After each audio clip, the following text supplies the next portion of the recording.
Assalamualaikum warahmatullahi wabarakatuh. Alhamdulillahilladzi hadana lihadza wa ma kunna linahtadiya laula an hadanallah. Asyhadu an la ilaha illallah wahdahu la syarikalah wa asyhadu anna Muhammadan abduhu wa rasuluhu alladzi la nabiyya ba'da. Allahumma salli wa sallim wa barik ala nabiyyina Muhammadin wa ala alihi wa sahbihi ajmain. Pendengar yang dirahmati Allah subhanahu wa ta'ala, ketahuilah bahwasanya agama Islam itu adalah agama yang tegak di atas tauhid. Artinya jika tauhid ini yang ada pada seseorang runtuh, maka rusaklah keislamannya. Karena itu, sebagai seorang muslim, kita wajib mengenal lebih jauh tentang perkara tauhid ini. Apa itu tauhid? Secara bahasa, tauhid berarti pengesaan. Sedangkan secara istilah, tauhid berarti mengesahkan Allah subhanahu wa ta'ala dalam perbuatan-perbuatannya, seperti menciptakan, memberi rizki, dan lain sebagainya. Demikian juga mengesahkan Allah subhanahu wa ta'ala dalam perbuatan-perbuatan hambanya, seperti sholat, zakat, puasa, berkurban, dan yang lain sebagainya. Serta tauhid itu juga berarti mengesahkan nama-nama dan sifat-sifat Allah subhanahu wa ta'ala. Ya, dengan kata lain, bahwa tauhid itu adalah iman kepada Allah subhanahu wa ta'ala tanpa diiringi dengan kesyirikan. Nah, pendengar rahimani Allah wa iyyakum, ketahuilah bahwa tauhid ini memiliki kedudukan yang agung. Yang keagungannya dapat kita ketahui salah satunya dengan mengetahui keburukan lawannya, yaitu syirik. Coba kita perhatikan firman Allah subhanahu wa ta'ala di dalam surah An-Nisa ayat yang ke-48. A'udzu billahi minasyaitonir rajim. Innallaha la yaghfiru ay yushraka bihi wa yaghfiru ma duna dzalika liman yasha wa may yusyrik billahi faqad iftara itsman 'azima.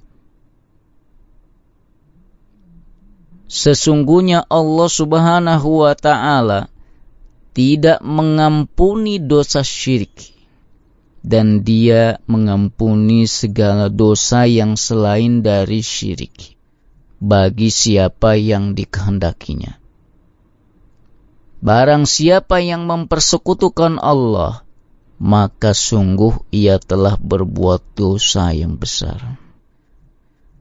Kemudian Rasulullah SAW bersabda dalam hadisnya yang diriwayatkan oleh Imam Bukhari dan Muslim, Man syahida an la ilaha illallah wahdahu la syarikalah wa anna Muhammadan abduhu wa rasuluh wa anna Isa abdullahi wa rasuluh wa kalimatuhu alqaha ila Maryam wa ruhum min wal jannatu haqqun wan naru haqqun adkhalahu Allahu al jannata ala makana minal amal. Siapa yang bersaksi bahwa tidak ada Tuhan selain Allah yang Esa, dan bahwa Nabi Muhammad SAW adalah hamba dan Rasul-Nya, kemudian bersaksi pula bahwa Isa adalah hamba Allah dan Rasul-Nya, serta kalimatnya yang dihembuskan pada Maryam dan ruhnya, juga bersaksi bahwa surga adalah hak, neraka adalah hak, maka Allah akan memasukkannya ke dalam surga dengan amalnya yang mana saja.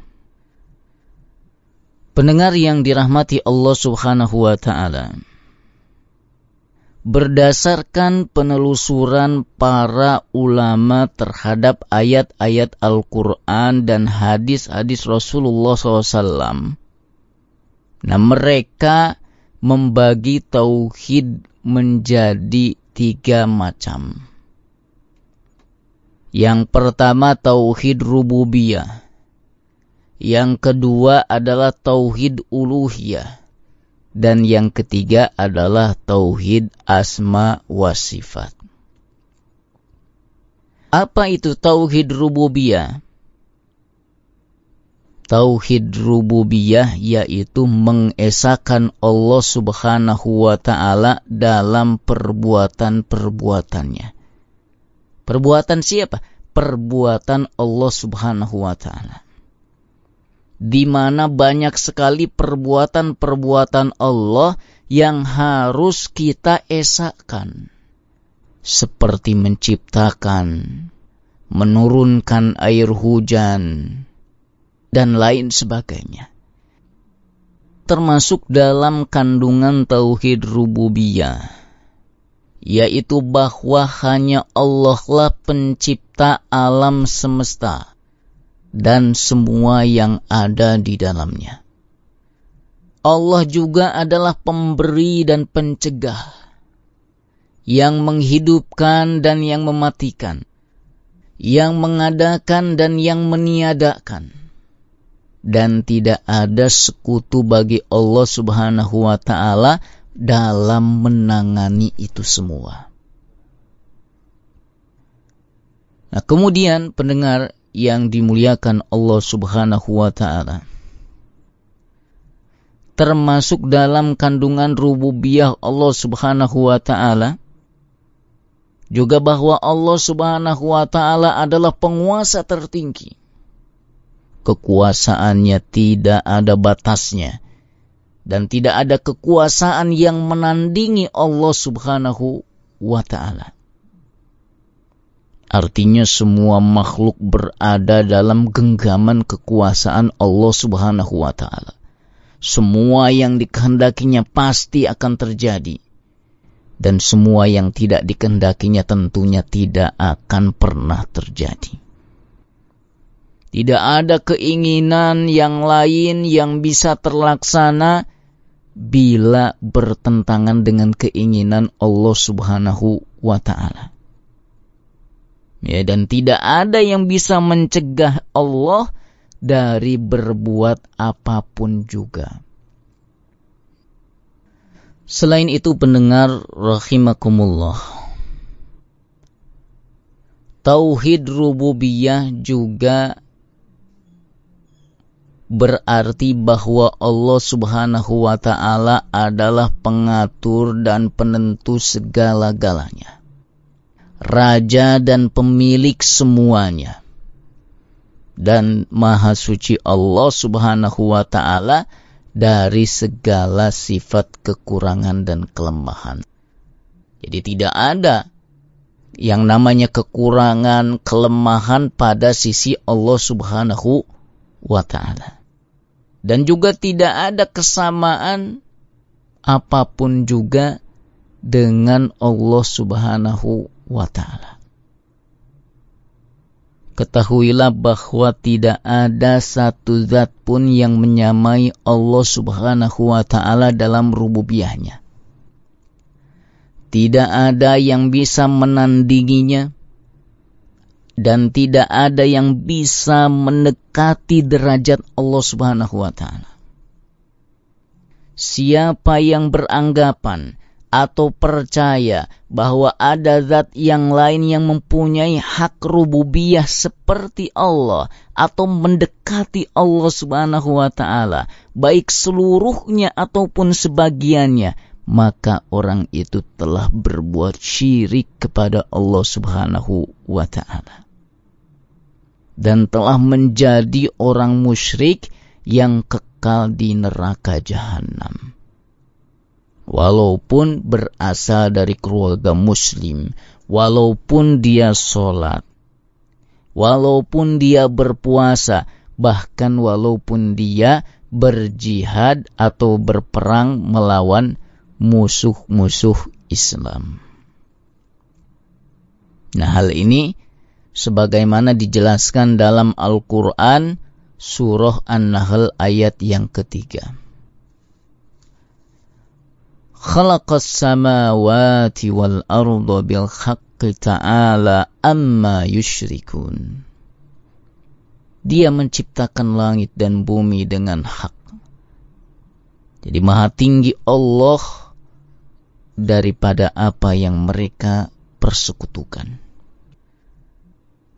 Pendengar yang dirahmati oleh Allah Subhanahu wa ta'ala.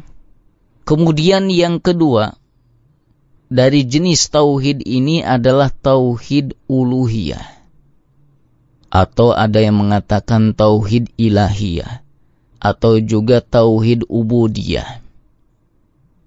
Banyak sekali ayat-ayat yang sudah menjelaskan atau menjabarkan tentang tauhid ini. Di antaranya adalah firman Allah Subhanahu wa ta'ala di dalam surah Al-Anbiya ayat yang ke-25. Wa ma arsalna min qablika mir rasulin illa nuhi ilaihi annahu la ilaha illa ana fa'budun. Dan kami tidak mengutus seorang rasul sebelum kamu, melainkan kami mewahyukan kepadanya bahwasanya tidak ada ilah, tidak ada Tuhan yang hak diibadahi melainkan aku. Maka beribadahlah kalian hanya kepadaku. Dan juga di dalam surah Az-Zariyat ayat yang ke-56. Wa ma khalaqtul jinna wal insa illa liya'budun. Dan aku tidak menciptakan jin dan manusia melainkan supaya mereka beribadah hanya kepadaku saja. Nah, terkait dengan ayat ini, Syekh Muhammad At-Tamimi mengatakan dalam kitabnya Ushulus Salasah bahwa maksud dari firman Allah Subhanahu wa ta'ala liya'buduni, yang artinya supaya mereka beribadah kepadaku, beliau mengatakan bahwa maknanya adalah liyuwahhiduni.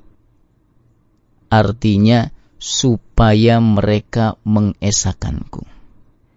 Artinya Allah Subhanahu wa ta'ala tidak menciptakan jin dan manusia, kita semua, melainkan untuk mengesakan Allah Subhanahu wa ta'ala, untuk mentauhidkan Allah Subhanahu wa ta'ala. Kemudian tauhid yang ketiga adalah tauhid asma wa sifat, yang maknanya adalah mengesahkan Allah Subhanahu wa ta'ala dalam hal nama-nama dan sifat-sifat Allah Subhanahu wa ta'ala. Yaitu meyakini dengan pasti bahwa Allah Subhanahu wa ta'ala mempunyai nama-nama yang mulia dan sifat-sifat yang agung serta sempurna yang tidak diiringi oleh suatu kekurangan, tidak diiringi kelemahan, dan juga tidak diiringi dengan keburukan. Nah, hal ini sebagaimana yang telah difirmankan oleh Allah Subhanahu wa ta'ala di dalam Al-Quranul Karim dan oleh Rasulullah SAW di dalam hadis-hadisnya. Salah satu firman Allah Subhanahu wa ta'ala yang menjelaskan tentang jenis tauhid yang ketiga ini, yaitu tauhid asma wa sifat, adalah di dalam surah Toha ayat yang ke-8, di mana Allah Subhanahu wa ta'ala berfirman, Allahu la ilaha illa huwa lahul asma'ul husna. Dialah Allah, tidak ada ilah yang berhak diibadahi melainkan Dia. Dia mempunyai al-asma'ul husna, yaitu nama-nama yang baik. Demikianlah pendengar rahimaniyallahu wa iyyakum pembahasan kita pada kesempatan kali ini. Ya, semoga kita dapat memahami perkara-perkara tauhid ini dan bisa mengamalkannya dalam kehidupan kita sehari-hari. Wallahu a'lam. Subhanaka Allahumma wa bihamdika asyhadu an la ilaha illa anta astaghfiruka wa atubu ilaik. Wassalamualaikum warahmatullahi wabarakatuh.